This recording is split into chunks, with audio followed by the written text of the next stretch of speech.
आज की कहानी है सोच बदलो। यह प्रेरणादायक कहानी है एक बूढ़े आदमी की। एक ऐसा बूढ़ा आदमी जो अपने बुढ़ापे में अपने बेटी और बेटों द्वारा ठुकरा जाने पर अपने लिए 2 वक्त की रोटी तक जुटाने में कठिनाई महसूस करता है। फिर भी वह हिम्मत करके होलसेल की दुकान से अपने पास पड़े चंद रुपयों की पेन खरीदता है और बस स्टॉप पर जाकर एक जगह बैठकर उन्हें बेचने की कोशिश करता है। बूढ़ा दिन भर पेन बेचते बेचते थक जाता है, लेकिन उसकी ज़्यादा पेन नहीं बिकती हैं। फिर वह उसी जगह सो जाता है जिस जगह वह बैठकर पेन बेच रहा था। बूढ़ा जहाँ सोया था वहीं पर अपना पेन का कटोरा भी रखा होता है। बूढ़े को ऐसी अवस्था में सोते हुए देख आते जाते लोगों को उस पर दया आती है और वह उसके कटोरे में पैसा डालना शुरू कर देते हैं। जब बूढ़ा जागता है तो देखता है कि उसकी पेन एक भी नहीं कम हुई और उसके कटोरे में काफ़ी सारे पैसा जमा है। वह समझ जाता है कि लोगों ने उसको भीख देना शुरू कर दिया है। अब बूढ़ा हर दिन उसी जगह पर आता है और थोड़ी देर बैठता है और वहाँ लेट जाता है, और इस तरह से उसे हर दिन ढेर सारे पैसे भीख के तौर पर मिलने लगते हैं। कई दिन बीतने के बाद जब बूढ़ा उसी जगह अपने उसी कटोरे में पेन रखकर बिना कुछ बोले बैठा होता है, तब एक यंग बिजनेसमैन उसको देखकर उसके कटोरे में 50 रुपये डालता है और अपने बस में बैठ जाता है।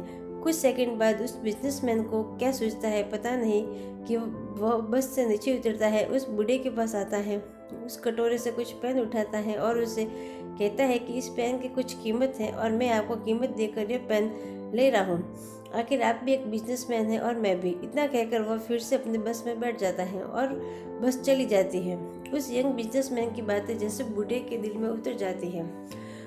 उसकी बातें दिन रात अब उस बूढ़े के दिमाग में घूमती रहती हैं। 2 साल बीत जाते हैं। एक दिन वह यंग बिजनेसमैन एक उस जगह बूढ़े आदमी को दिखता है। बूढ़ा आदमी उसके पास जाता है और उससे कहता है, आपने मुझे पहचाना? शायद आप भूल गए होंगे, लेकिन मुझे आप अच्छे से याद हो। बिजनेसमैन कहता है, आपके याद दिलाने पर मुझे थोड़ा थोड़ा याद आ रहा है। शायद आप वही बूढ़े आदमी हैं जो कभी उस बस स्टॉप पर बैठकर भीख मांगा करते थे, लेकिन आज तो आपका अंदाज ही कुछ बदला हुआ है। आप सूट बूट में टाई पहनकर यहाँ क्या कर रहे हैं? बूढ़ा आदमी उस यंग बिजनेसमैन को धन्यवाद देते हुए कहता है कि आप नहीं जानते आपने एक मुलाकात में मुझ पर कितना उपकार किया। यंग बिजनेसमैन को कुछ समझ में नहीं आता, क्योंकि उसके हिसाब से उसने ऐसा कोई भी काम नहीं किया था जिसके लिए उसे धन्यवाद दिया जाए। बूढ़ा आगे बताते हुए कहता है, मैं आपको पूरी बात बताता हूँ। उस दिन जब आपने मुझ पर दया न दिखाते हुए अपने पैसों के बदले मेरे कटोरे से पेन उठाई और जो शब्द आपने मुझसे कहे कि पेन की भी कीमत है और आपकी तरह मैं भी एक व्यापारी, इन शब्दों ने मेरे दिल दिमाग पर आंदोलन कर दिया। उस दिन से मैं सोचने लगा कि मैं यह क्या कर रहा हूँ। मैंने जिंदगी भर कड़ी मेहनत करके अपना और अपने परिवार का पेट पाला था, तो फिर मैं इस उम्र में कैसे हार मान सकता हूँ। मैं उस दिन तुरंत उठा, मैंने घूम घूम कर सारी पेन बेच दी और अगले दिन से मैंने पेन के साथ कॉपी और बुक्स भी बेचना शुरू कर दी। मैंने शुरू के 6 महीने काफ़ी मेहनत की और अपने बेचने की चीज़ें बढ़ाता गया, और सिर्फ 6 महीने में मैंने स्टेशनरी की दुकान डाल दी। मेरे अंदर जो मेहनत करने की लगन आपने पैदा की थी, उसकी वजह से मैं इतने पर ही नहीं रुका।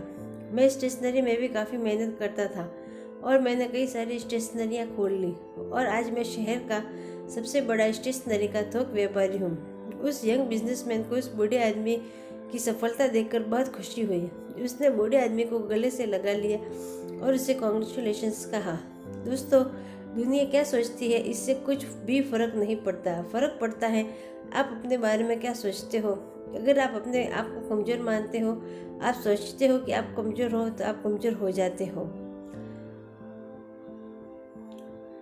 अगर आप अपने आप को ताकतवर और सक्षम मानते हो, तो आपको सक्षम होने से, सफल होने से दुनिया की कोई भी ताकत नहीं रोक पाती। दोस्तों, ये कहानी छोटी सी प्रेरणादायक कहानी हमें ये छोटा सा लेकिन बहुत महत्वपूर्ण पाठ पढ़ा जा रही है कि सोच बदलो तो दुनिया बदल जाएगी।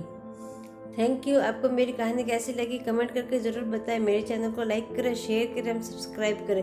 हर रोज़ एक नई कहानी के साथ फिर मिलेंगे और आपको मैं ऐसी मज़ेदार और अच्छी प्रेरणादायक कहानियाँ लेकर आती रहूँगी मेरे चैनल पर। हमेशा आइए और सुनिए। Thank you.